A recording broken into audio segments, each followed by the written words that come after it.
हम लोग basically Ayurvedic pharma unit है और आज का जो हमारा टॉपिक है कोविड-19 एंड आयुर्वेद। तो वैसे तो पिछले 3 महीनों में आप कोविड के बारे में बहुत सारी जानकारी आपके पास इकट्ठा हो चुकी होगी। साथ ही साथ बहुत सारे कन्फ्यूज़न भी होंगे, तो मेरी आज कोशिश रहेगी कि वो सारे कन्फ्यूज़न आपके क्लियर हों। साथ ही साथ हम बात करेंगे कि आयुर्वेद वास्तव में कितना आपको इस चीज़ से प्रोटेक्ट कर सकता है और कैसे कर सकता है। तो सबसे पहले हम स्टार्ट करते हैं कोविड-19 कोरोना वायरस डिसीज़, जो कि सार्स कोरोना 2 वायरस इसका कॉज़ है। और सबसे महत्वपूर्ण बात ये है कि सबसे पहली चीज़ तो ये कन्फ्यूज़न है, कोविड-19 क्या है, कोरोना वायरस क्या है? तो कोविड-19 it's a name of disease and the cause factor is corona virus. और इसका नाम पूरा जो है वो कोरोना सार्स 2 है। 2 इसलिए क्योंकि ये वास्तव में 1960 में ये पहले भी एक बार ये वायरस आ चुका है। तो ऐसा नहीं है कि ये नया है, मगर पिछले जो इसकी कैटेगरी थी उससे जब ये दोबारा भी इंट्रोड्यूस हुआ है तो इसमें बहुत सारे चेंजेस हैं और ये पहले से बहुत ज़्यादा पोटेंट होके अब आया है हमारे सामने। और यही कारण है कि अभी इतना समय होने के बावजूद अभी तक हमारे पास कोई प्रॉपर मेडिकेशन नहीं है। इसका वैक्सीनेशन तो अभी बहुत दूर की बात है, इट टेक्स टाइम। क्योंकि एक नॉर्मल वैक्सीनेशन की भी यदि मैं प्रोसेस की बात करूं तो it takes around 1.5 to 2 years to conclude a vaccination for any virus।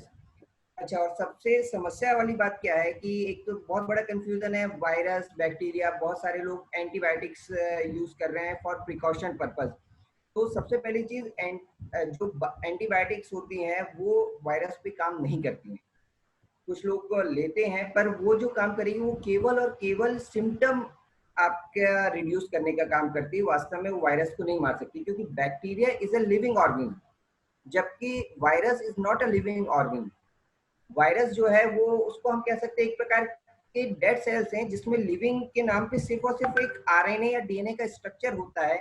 और यही इसकी खासियत होती है कि ये उसकी वजह से मल्टीप्लाई कर सकता है।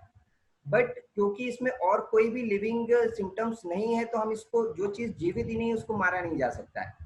और यही सबसे बड़ी समस्या है, जब जब वो जीवित ही नहीं, हम उसे मार नहीं सकते तो हम उससे फाइट कैसे करेंगे? तो इस चीज को समझने की जरूरत है।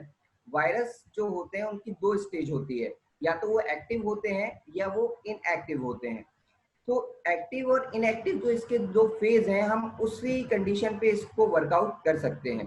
तो जब ये एक्टिव होते हैं तब इनके हमें सिम्टम्स दिखते हैं, और जब यदि ये इनएक्टिव हो जाते हैं तो इनको फाइंड आउट करना भी मुश्किल हो जाता है। एक चलिए, कोविड-19 तो अभी बहुत नया केस है, अभी साइंटिस्ट भी अभी रिसर्च पर ही लगे हुए, क्योंकि अभी बहुत नया है। अभी बहुत सारी चीजें हैं जो इसके बारे में फाइंड आउट करना बाकी है। जितना अभी हमने फाइंड आउट किया है अभी ये बहुत कम है। और यही कारण है कि अभी तक हम वैक्सीनेशन के एक प्रॉपर ट्रायल तक भी नहीं पहुंच पाए हैं। तो एक उदाहरण मैं लेता हूँ, एड्स का नाम सभी ने सुना होगा, HIV, ह्यूमन इम्यून वायरस। अब जब वो इनएक्टिव होता है उसके बारे में आपने सुना होगा कि बॉडी में जाने के बाद भी कई सालों तक ये इनएक्टिव पड़ा रहता है। और जब ये इनएक्टिव होता है तो कई बार इसका जब हम टेस्ट भी करते हैं तो ये हमें पता ही नहीं चलता है कि ये हमारी बॉडी में है। तो वायरस जब इनएक्टिव होता है तो वो और ज्यादा घातक हो जाता है, क्योंकि हम उसको फाइंड आउट नहीं कर सकते हैं। तो इसको हम तभी देख सकते हैं जब जब ये एक्टिव कंडीशन में हो। और यही समस्या आ रही है हमारे साथ कोविड-19 में। अब कोविड-19 के लिए यदि हमें वैक्सीनेशन चाहिए या मेडिकेशन चाहिए, तो जब तक इसकी प्रॉपर रिसर्च अभी चल रही है तब तक हम इससे प्रोटेक्ट कैसे रहें, सबसे बड़ी चीज़ है। तो एक चीज़ मैंने आपको क्लियर करी कि एंटीबायोटिक इसके लिए बहुत ज़्यादा कारगर नहीं है। बहुत सारी और भी अभी आपने एक और नाम सुन रहे होंगे, हाइड्रोक्सीक्लोरोक्विन। शुरुआत में इसका बहुत उपयोग किया गया और अब कहा जा रहा है कि ये काम की नहीं है। तो कारण ये जो काम कर रहा है ये केवल सिम्टोमेटिक काम कर रहा है। हाइड्रोक्सी क्लोरोक्विन जो होता है वो बेसिकली 4 अमीनो क्विनोलिन फैमिली के ड्रग्स होते हैं। और ये इस फैमिली के ड्रग्स जो होते हैं वो एंटीपायरेटिक, एनाल्जेसिक और एंटी इंफ्लेमेटरी होते हैं। मतलब ये तेज बुखार और इंटरनल स्वेलिंग और बॉडी एच को सॉल्व करते हैं। और बेसिकली ये यूज होता था मलेरिया और आर्थराइटिस के लिए।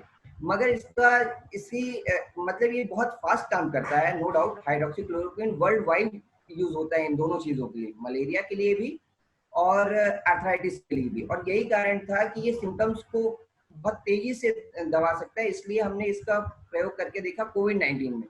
पर वास्तव में ये सिर्फ सिम्टम्स को दबा रहा है, वायरस पे इसका कोई इफेक्ट नहीं होता है।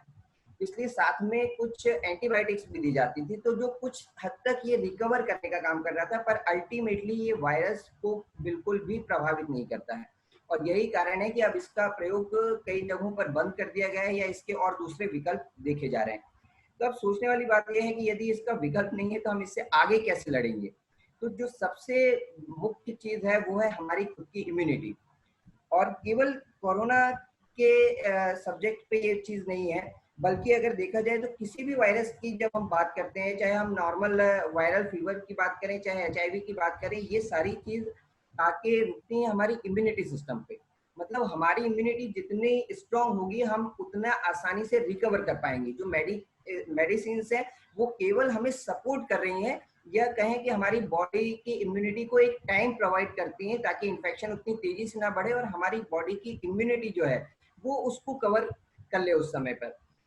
अब वैक्सीन क्या करता है, बेसिकली वैक्सीन क्या होता है, हम उसी वायरस का एक पार्ट या उसका एक कहना चाहिए वीकर फॉर्म बॉडी में डालते हैं, और जब वो बॉडी में जाता है तो हमारा इम्यून सिस्टम, खासकर जो टी सेल्स और सी सेल्स होती हैं हमारी बॉडी की, ये क्या काम करती हैं, ये उसके खिलाफ एंटीबॉडीज बनाने का काम करती हैं। ये जो टी सेल्स और सी सेल्स होती है, इनमें एक पावर होती है उसके कोड को पहचानने की। तो ये उसके कोड को पहचानकर पर्टिकुलर उसके खिलाफ एंटीबॉडीज तैयार करती हैं। और अगली बार जब भी वो वायरस हमारी बॉडी में आएगा तो हमारे पास पहले से उसका स्ट्रक्चर मौजूद है, और ये टी सेल्स सी सेल्स उसको पहचान कर तुरंत वो एंटीबॉडीज बनाना शुरू कर देती हैं। तो नेक्स्ट टाइम जैसे ही वो वायरस हमारी बॉडी में जाएगा, तुरंत ही हमारी बॉडी एक्टिव हो जाएगा, हमारा इम्यून सिस्टम एक्टिव हो जाएगा, एंटीबॉडीज बना देगा और हम उसको वहीं खत्म कर देंगे। तो ये अल्टीमेटली वैक्सीन भी किस चीज पे डिपेंड कर रहा है, हमारी इम्यूनिटी पे। अब वैक्सीन अंदर जाएगा, यदि हमारी इम्यूनिटी पावरफुल है ही नहीं, तो जो एंटीबॉडीज बनेगी वो उतनी पावरफुल नहीं बनेगी जितनी होनी चाहिए। तो ऐसा भी हो सकता है कि दोबारा जब वो वायरस जाए तब वो एंटीबायोटिक यदि इतनी पावरफुल नहीं बनेगी, तब भी दोबारा भी हम बीमार हो सकते हैं। तो ऐसा जरूरी नहीं है कि हम दोबारा बीमार नहीं होंगे, या जो कई लोग सोच रहे हैं जिसको एक बार यदि ये कोविड-19 हुआ है तो उसको दोबारा नहीं होगा, ऐसा बिल्कुल भी नहीं है। सावधानी हमें तब भी बाद में भी रखनी है, क्योंकि जरूरी नहीं है कि एंटीबायोटिक इतनी स्ट्रांग बनी होगी, यदि क्योंकि यदि हमारी इम्यूनिटी स्ट्रांग नहीं होगी तो एंटीबॉडी भी स्ट्रांग नहीं बनेगी।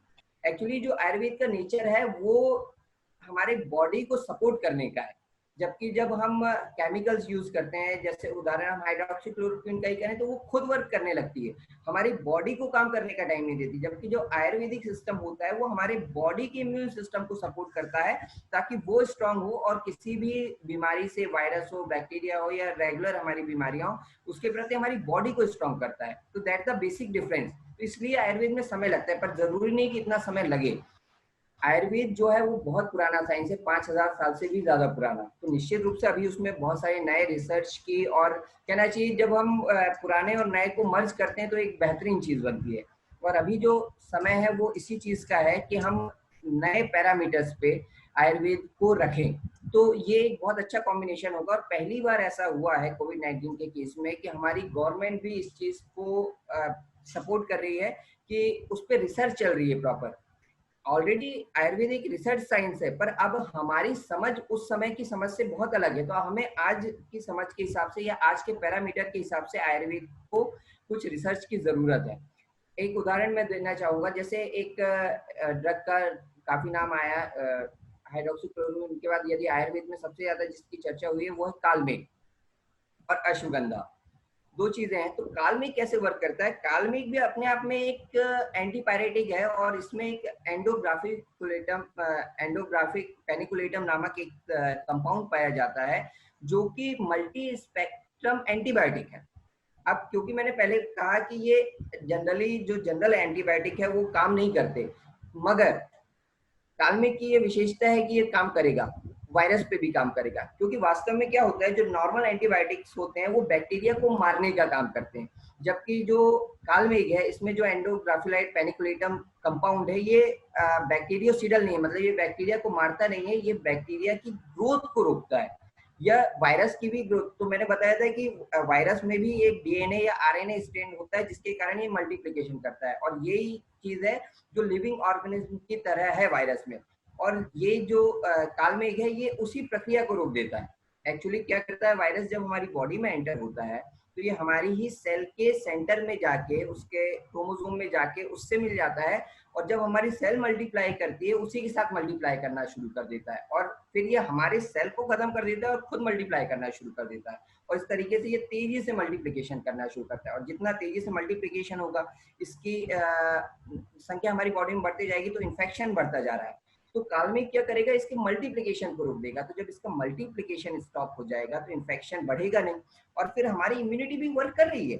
ऐसा नहीं कि हमारी इम्यूनिटी वर्क नहीं कर रही है, तो पर क्योंकि इन्फेक्शन के बढ़ने की मल्टीप्लिकेशन बहुत तेजी से हो रहा था, तो हमारी इम्यूनिटी कमजोर पड़ रही थी उसके आगे। अब जब हमने मल्टीप्लिकेशन को रोक दिया है, तो हमारी जो इम्यूनिटी है वो खुद ही वर्क करने लगेगी। तो जो कालमेघ है, मैंने अपने उस वीडियो में ये भी क्लियर किया था कि हाइड्रोक्सी क्लोरोक्वीन के को यदि हम कालमेघ और कुछ एक और हर्ब से रिप्लेस करते हैं, अकेला कालमेघ नहीं वर्क करेगा, कालमेघ के साथ कुछ और हर्ब्स की जरूरत होगी, तो यदि हम एक कॉम्बिनेशन बनाते हैं तो ये उससे ज्यादा बेहतर काम करेगा। ये तेज बुखार को रोकने का काम करेगा, जो कि हाइड्रोक्सी क्लोरोक्वीन कर रहा है। ये साथ में आर्थराइटिस के लिए भी ये भी उपयोगी है। और सबसे प्लस पॉइंट जो है, जो हाइड्रोक्सी क्लोरोक्वीन का नेगेटिव पॉइंट था कि ये लीवर को डैमेज कर सकता था, उल्टा यहाँ पर जो कालमेघ होता है वो लीवर टॉनिक होता है, लीवर को और प्रोटेक्ट करने का काम करेगा। तो जब ये लीवर को प्रोटेक्ट कर रहा है, तो मतलब ये हमारी इम्यूनिटी को स्ट्रॉन्ग कर रहा है। तो वास्तव में देखा जाए तो आयुर्वेद बहुत अच्छे से वर्क कर सकता है, पर्टिकुलर इस पेंडेमिक की बात करें तब भी, और नॉर्मल भी बात करें तब भी। मगर बहुत सारे जो दावे आ रहे हैं कि हफ्ते भर में हो जाएगा, 2 हफ्ते, इट्स नॉट पॉसिबल। अभी हो सकता है, मगर अभी इतनी रिसर्च की अभी गुंजाइश है यहाँ कि अभी हम ये दावे करें, अभी इतनी रिसर्च नहीं हुई है।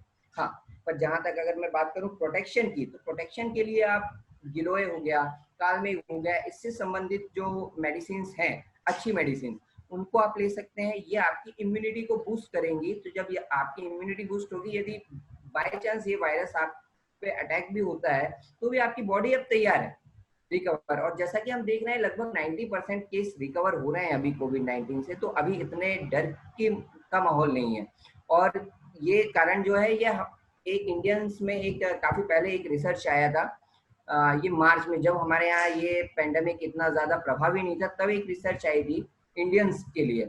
और इंडियन, क्योंकि हमारा जो ज्योग्राफिकल क्षेत्र है, वहां पर सर्दी, बारिश, गर्मी, सारे जो क्लाइमेट्स है वो बहुत सडनली चेंज होते हैं, तो हमारी बॉडी ऑलरेडी इम्यूनिटी हमारे यहाँ डेवलप होती है।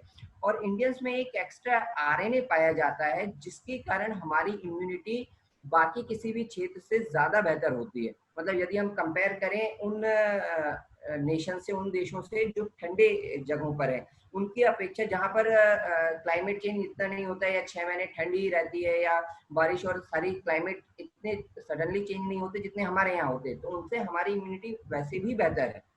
तो ऑलरेडी हमारी इम्यूनिटी बेहतर है, और यदि हम कुछ चीजें अपनी ऐड करें, 2 चीज मैंने आपको बताई। पहली चीज, बायोलॉजिकल क्लॉक को हमें रिदम में लाना है, रिदम में लाना है, जो सही है वो नो डाउट 10 बजे सोना सबसे अच्छी बात है, पर यदि हम वो नहीं कर सकते तो कम से कम वो तो करें जो हम कर सकते हैं। तो उसको रिदम में लाने की जरूरत है। 2 चीजों का ख्याल रखें, अपने सोने का और खाने का टाइम यदि आप फिक्स करेंगे, तो वो चीज आपकी रिदम में आ जाएगी। मैं ये नहीं बोल रहा हूँ कि वो सही हो जाएगी, रिदम में आ जाएगी, तो हम पहले से बेहतर वाली कंडीशन में आएंगे। दूसरी चीज, कुछ चीजें, गिलोय हो गया, कालमेघ हो गया, अच्छी लीवर टॉनिक्स आप अपने प्रिकॉशन में ले सकते हैं। खासकर घर के जो बुजुर्ग हैं, उनको आप रेगुलर लीवर टॉनिक देना शुरू करेंगे, या गिलोय गिलोय हो गया, कालमेघ हो गया, सिनेमॉन हो गया, ये सारी जो चीजें होती है, ये लीवर प्रोटेक्टिव होती है। तो यदि हमारा लीवर स्ट्रांग होगा, तो यदि कोई इन्फेक्शन हो भी रहा है, उस कंडीशन में भी हम उस इन्फेक्शन के लिए तैयार रहेंगे। नेक्स्ट एक और चीज है, लीवर बहुत इंपॉर्टेंट है। लीवर इंपॉर्टेंट इसलिए क्योंकि ये हमारी इम्यूनिटी का सबसे महत्वपूर्ण अंग है। और यदि हम कोविड-19 की बात कर रहे हैं, तो इसके जो सिम्टम्स स्टार्ट होते हैं, वो स्टार्ट होते हैं तेज फीवर से। और फीवर जो होता है, वो अगर आयुर्वेद की दृष्टिकोण से हम देखें, तो उसका जो सारा दारोमदार होता है वो लीवर का होता है, क्योंकि जो एसिड रिफ्लक्स होता है, जो एसिड बॉडी में आता है, वो आता है लीवर की तरफ से। और यही जब एसिड की मात्रा हमारी बॉडी में बढ़ती है, तो यही फीवर में कन्वर्ट होता है। तो यदि हमारा लीवर स्ट्रांग होगा, तो उसका कंट्रोल होगा। एक्चुअली ऐसा नहीं है, एक कंफ्यूजन ये भी होता है कि यदि लीवर स्ट्रांग हो जाएगा तो एसिड का प्रोडक्शन और ज्यादा होगा। नहीं, लीवर यदि स्ट्रांग होगा, तो लीवर का एसिड का प्रोडक्शन प्रॉपर होगा, ज्यादा नहीं होगा। और कंट्रोल होगा, मतलब जब उसको रोकना है वो रोक भी पाएगा। तो यदि लीवर हमारा स्ट्रांग है तो इम्यूनिटी हमारी स्ट्रांग रहेगी, तो लीवर पे हम लोगों को विशेष रूप से ध्यान देना है।